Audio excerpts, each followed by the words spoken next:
Thank you for tuning in to This Week in Poker. The most recent World Poker Tour champion was crowned last night at the Borgata in Atlantic City, New Jersey. Roy Winston, a medical doctor from Rancho Mirage, California, claimed the first place prize of over $1.5 million and a coveted WPT title. The final table consisted of poker pros Mike Matusow, Eugene Todd, Mark Weitzman, and Haralabos Voulgaris. Unfortunately for them, neither of them made it heads up. It came down to an exciting heads-up match between Winston and Hung Scott Yoon. Winston flopped a set with pocket fours against Yoon, who called Winston's all-in with ace-king after missing the flop. Yoon was drawing to a runner-runner straight, but missed the turn and was drawing dead. Yoon earned just over $830,000 for a second-place finish. The next stop on the World Poker Tour is Turks and Caicos Poker Classic. That event starts on the 25th at the Players Club, and Card Player will be there to provide you with live updates, photos, chip counts, and player blogs. Across the seas, history was made this week at the main event of the inaugural World Series of Poker Europe. It concluded on Sunday night, and the champion was 18-year-old Annette Oberstad, better known to the online community as Annette 15. The Norwegian poker phenom has been a multi-table tournament specialist online for the past couple of years, but has not been able to compete in many major land-based tournaments because of her age. In Europe, it is legal to compete at age 18, and youth was a theme for the final table. The average age of the players at the final table was 25. Despite being the youngest and playing for a little more than $2 million, Oberstad performed like a seasoned pro. After 5 days of competing in the €10,000 buy-in, Oberstad was the last person standing out of the 361 players that started. 22-year-old John Tabatabai placed second for more than $1.1 million. Oberstad beat Annie Duke's one-day-old record for most cash won by a woman in the WSOP. In other WSOP Tournament Series news, 2006 U.S. Poker Championship runner-up Jordan Morgan snagged his first major land-based tournament win at the WSOP Circuit event in Tunica. The $5,150 buy-in event attracted 138 people, which generated Morgan's first-place prize winnings of just under $217,000. The California State Championship Poker Tournament Series has been running this month, and 16 preliminary events have led up to tomorrow's $2,500 buy-in No Limit Hold'em Championship. It begins at 2 p.m., and if the preliminary events are any indication of the kind of turnout to be expected in the main event, it will be full of action. As a small side note, the ladies' event last weekend had a few party crashers. Former baseball player Jose Canseco and 5 other men insisted on playing. Because of anti-discrimination laws, it was allowed. One man finished second to the eventual winner, Gabriella Wagner. The online poker site Bodog has moved once again in pursuit of a permanent home. It is now BodogLife.com. Bodog was first forced to move from Bodog.com to NewBodog.com after a company called First Technology brought a case against Bodog for patent infringement. After Bodog representatives failed to show up at the scheduled hearing, a Nevada judge ordered that the domain name be frozen. Scott Lewis, who is owner of First Technology, is seeking $48 million in damages.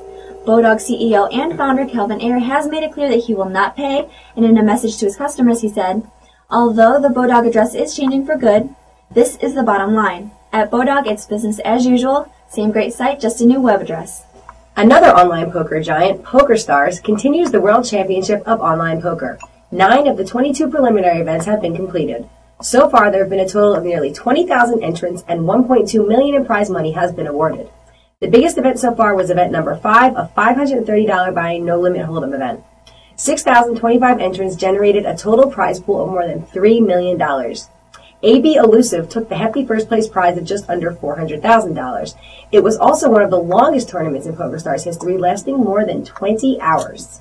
PokerStars' own and 2004 World Series of Poker main event champion Greg Raymer, or Fossil Man, won event number 6, a $320 buy-in Pot Limit Omaha with rebuys event.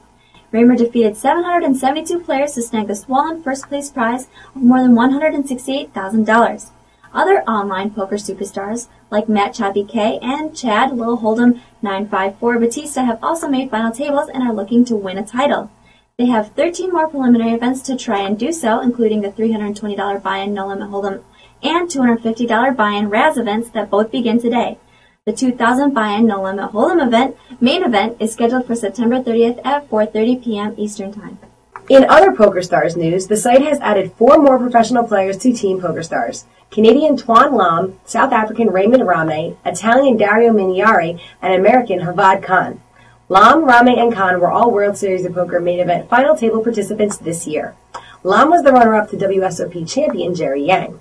Rame finished 3rd and Khan 6th. Miniari cashed twice this summer at the World Series of Poker.